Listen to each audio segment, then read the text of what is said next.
येथे उपस्थित बालमित्रांनो, आज मी तुम्हाला एका अशा गोष्टीबद्दल सांगणार आहे जी गोष्ट आपल्या डोळ्यातच असते पण आपल्याला झोपू देत नाही.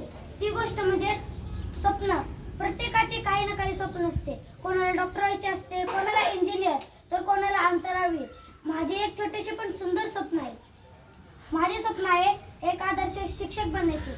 मला शिक्षक का व्हायचे आहे? कारण माझे शिक्षक मला खूप आवडतात. शिक्षक म्हणजे ज्ञानाचा दिवा असतात. ज्याप्रमाणे एक दिवा अंधार दूर करतो, तसेच शिक्षक आपल्या आयुष्यातील अज्ञानाचा अंधार दूर करतात.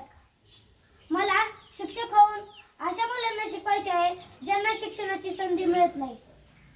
माझ्या विद्यार्थ्यांना पुस्तक द्यायचे नाही, तर त्यांना ज्ञान द्यायचे आहे. त्यांना झाडे लावायला, प्राण्यांवर प्रेम करायला आणि आपल्या देशाचा आदर करायला शिकवायचे आहे. मित्रांनो, डॉक्टर APJ अब्दुल कलाम म्हणायचे, स्वप्न ती नसतात जी झोपेत पडतात, स्वप्न ती असतात जी आपल्याला झोपू देत नाही.